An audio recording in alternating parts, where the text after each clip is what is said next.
नमस्कार जी।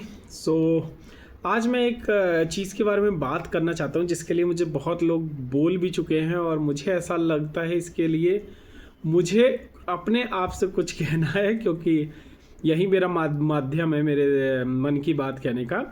तो जैसे मैं ये व्लॉग बनाता हूँ और छोटे मोटे चीज़ें करता हूँ, कभी कभी स्केचिंग करता हूँ, कभी कभी बांसुरी बजाता हूँ या कभी कभी डांस का वीडियो लगाता हूँ, तो मेरे काफ़ी जानने पहचानने वाले लोग हैं। वो कहते हैं अरे यार तुम थोड़ा और अच्छे से करो, थोड़ा सा रिंग लाइट ले लो, थोड़ा फ़ोन अच्छा ले लो, आईफोन ले लो, तो तुम्हें और लाइक्स मिलेंगे, तुमको ऐड मिलने लगेंगे, तुम अच्छा पैसा कमा सकते हो इससे। तो और मैं हमेशा उनको बहुत ही हाँ हाँ बोल के आ जाता हूँ। जैसे मेरा ये व्लॉग है, यूट्यूब व्लॉग, ये बहुत कम लोगों को ही पता है, ज़्यादा लोगों को मेरा पता नहीं है। और जो भी मेरे फॉलोअर्स हैं जिन्होंने वीडियो देखा है उनको अच्छा लगा, उन्होंने लाइक करा, मुझे मेरा चैनल सब्सक्राइब करा। बाकी मेरे बहुत कम लोगों को पता है, और कुछ लोगों को पता लग जाता है तो मैं उनको ब्लॉक भी कर देता हूँ। तो जिनको मैं नहीं चाहता कि बहुत ही इंटरनली मुझे जानते हैं जो लोग, तो उससे रिगार्डिंग मैं एक कहानी सुनाना चाहता हूँ कि एक बार अकबर ने तानसेन से कहा कि तुम इतना अच्छा गाते हो तो तुम्हारे गुरु कितना अच्छा गाते होंगे। तो वो कहते हैं मेरे गुरु तो बहुत अच्छा गाते हैं, उनसे ही मैंने सीखा है। तो कह रहे कि आप अपने गुरु से कहो कि मुझे उनका गाना सुनना है। तो कह रहे कि वो यहाँ तो आएंगे नहीं, आपको उनकी कुटिया पे जाना पड़ेगा और वो अपने जब उनका मन होगा तब वो गाएंगे, तो आप तब सुन सुन लीजिएगा। तो अकबर को थोड़ा गुस्सा तो आया, पर उसने सोचा कि ठीक है अब बात मान लेते हैं। तो वो जाता है और उनकी कुटिया के पीछे कहीं झाड़ी बनी होती है, वहाँ दोनों लोग बैठ जाते हैं छुपके। तो अकबर कहता है कि हम छुपके क्यों बैठे हैं? कह रही क्योंकि वो किसी के कहने पे नहीं गाते, उनका जब मन होता है वो तब गाते हैं। तो वो पूरे दिन वो देखते हैं कि वो जो उनके गुरु हैं वो नॉर्मल काम कर रहे हैं, अपना खाना बना रहे हैं, बर्तन धो रहे हैं, सब कुछ कर रहे हैं। तो तान से वो अकबर होते हैं, उनको बड़ा डाउट होता है कि ये तो बहुत ही नॉर्मल इंसान है। तो फिर रात होती है और वो सब वेट करते हैं। तो वो पूछते हैं तानसेन से कब कब गाएंगे? क्या कुछ भी हो सकता है, क्या पता गाए ना, आपको वेट करना पड़ेगा।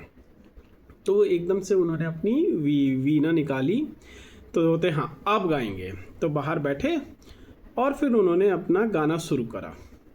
और जब वो उन्होंने गाना शुरू करा, उन्होंने कुछ राधा जी का भजन गाया, तो एकदम से अकबर को लगा और तानसेन को लगा कि राधा रानी उनके समक्ष आ गई हैं। उनके आवाज़ में इतना मधुरता थी और इतनी सत्यता थी। और जब वो गाना ख़त्म होता है तो अकबर कहता है कि मुझे अब ऐसा लग रहा है कि मेरे कानों को मैं सजा दूं कि ये गाना बंद क्यों हो गया। मैं उस पल में दोबारा जाना चाहता हूँ। फिर अकबर उनसे पूछते हैं कि तानसेन तुम इतना अच्छा क्यों नहीं गा पाते हो? तुम्हारे गुरु हैं, वो तुमसे लाखों गुना अच्छा गाते हैं, तुम क्यों नहीं गा पाते हो? तो कहता है क्योंकि मेरे काम में रिज़ल्ट की मेरे को अपेक्षा है। मैं जब भी गाता हूँ तो मैं सोचता हूँ कि मेरे लिए ताली बजे, मेरे राजा खुश हों, मुझे कुछ मिले भेंट में। अगर तालियां कम बजेंगी तो मुझे दुख होगा। तो मुझे कभी कभी आप नहीं उतनी तारीफ़ करते हो तो मुझे दुख होता है। फिर मैं ये कोशिश करता हूँ नेक्स्ट वाला मेरा मैं एकदम से बहुत अच्छा गाऊँ कि आपको खुश कर दूँ, और मैं कभी कभी उस प्रेशर में आके उस लेवल पे पहुँच ही नहीं पाता हूँ। जबकि मैं दीप जला देता हूँ, वर्षा कर देता हूँ, लेकिन जो मेरे ऊपर प्रेशर है मेरे एंड रिज़ल्ट को लेकर, उसको लेकर कि मैं उस मंजिल पे पहुँच ही नहीं पाता हूँ। तो ये कहानी मैं वैसे तो कहना, मैं ऐसा नहीं हूँ कि मेरे आर्ट में राधा रानी दिख जाए और कुछ हो जाए, लेकिन ज़िंदगी में ऐसे कुछ चीज़ें रखी आप जिनका एंड रिज़ल्ट आपको बॉदर ना करे। मेरे वीडियो पे 1 लाइक आता है, मुझे कोई बॉदर नहीं होता, मैं तब भी वीडियो बनाता हूँ, उतने ही मन से बनाता हूँ और उतने ही अच्छे तरीके से मैं ये सोचता हूँ कि मैं वीडियो पोस्ट करूँगा। मेरा 1 लाइक मुझे बॉदर नहीं करता। मैं जो भी स्केच करता हूँ मेरे कोई पसंद नहीं करता है उन स्केचों को, और लेकिन मेरा मन ये होता है कि मैं अपने लिए बनाता हूँ। जब मैं बनाता हूँ स्केच तो मैं उसी में ही खो जाता हूँ। मैं आई लव दैट प्रोसेस, कि जो प्रोसेस में मेरा मन लगता है, मैं एक फोकस करता हूँ, मैं एक चीज़ बनाता हूँ, उस टाइम मैं कुछ नहीं सोच रहा होता हूँ। I am away from all my stress, all my trouble. बस यही चाहिए मुझे। इसके लिए मुझे कोई पैसा नहीं चाहिए कि मुझे कोई ऐड मिल जाए या मेरी रील वायरल हो जाए, और कुछ ऐसा नहीं चाहिए, मेरा कोई एंड रिजल्ट नहीं है उसमें। मुझे बस वो प्रोसेस में मज़ा आ रहा है। तो इसलिए कहते हैं कि अपनी ज़िंदगी में आप कुछ ऐसा रखिए जिसका एंड रिजल्ट आपको बॉदर ना करे। कहीं मन हो रहा है तो कोई गाना गा लीजिए, कभी कोई धुन समझ में आ रही तो वो गुनगुना लीजिए, थोड़े कागज़ पे कलर बिखेर दीजिए, या फिर कोई कविता आ रही है वो लिख दीजिए। कोई कुछ भी आपको समझ में आता है, कोई खाना बनाने का मन है वो बना लीजिए जो आपको पसंद है, जिससे आपको लगता है आपको सबसे ज़्यादा खुशी मिलेगी। और वो खुशी किसी पे डिपेंडेंट नहीं है। आपको कोई उस चीज़ के लिए शाबाशी दे या उस चीज़ के लिए आपको बहुत प्रेज़ करे, आपको उससे बिल्कुल लेना देना नहीं है।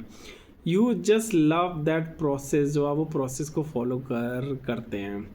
इसलिए कहा जाता है, जैसे वहाँ उन्होंने जो गान गाया और उनको राधे माँ पूरी दिख गई, क्योंकि आप जब कोई काम पूरे अपने मन से, लगन से और अपने पूरे फोकस के साथ करते हो, तब आप भगवान के सबसे करीब होते हो। तो एक ये मेरा मानना है। इस वजह से जो लोग कहते हैं मुझे कि तुम you are wasting your time और तुम नहीं कर पाओगे, you are just wasting it, तुम्हारे अंदर है, तुम थोड़ा सा और फोकस करो, तुम थोड़ा सा नहीं। मुझे यही मज़ा आ रहा है। मुझे नहीं चाहिए कि 50 लाइक आए या जो भी आए, what ever I am doing I am happy. मुझे बस प्रोसेस फॉलो होना है, उसी प्रोसेस में ही मज़ा है। तो मेरे भी एक बार एक मैनेजर ने मुझसे पूछा, यार तुम क्या करने होगे अभी, थोड़ा टाइम है, काम कम है। तो मैं कहता हूँ मैं फ़िलासफ़ी में बीए या एमए करना चाहता हूँ। तो मुझे कहते हैं कि यार तुम क्या फालतू के बंदे हो, कोई एमबीए कर लो, तुम्हारे करियर के लिए कितना अच्छा होगा, तुम्हें ग्रोथ मिल जाएगी। मैं उनको नहीं जवाब देता। मैंने कहा हाँ आप सही कह रहे हो, क्योंकि मैं अधिकतर बात टाल देता हूँ। तो मैंने कहा हाँ आप सही कह रहे हो, मैं सोचूंगा। पर मेरा ये है कि सिर्फ एक करियर ग्रोथ ही नहीं होता है, एक आपका मेंटल ग्रोथ, एक आपका पर्सनल ग्रोथ, बहुत चीज़ होता है। मुझे फ़िलासफ़ी जब मैंने पढ़ी है या मैंने सुनी है, मुझे इतना इंटरेस्ट आया है, और मैंने उसके बारे में काफ़ी कुछ रिसर्च भी करी और मुझे काफ़ी कुछ पता लगा और मुझे बहुत अच्छा लगा। तो मुझे बस वही अच्छा लगना था।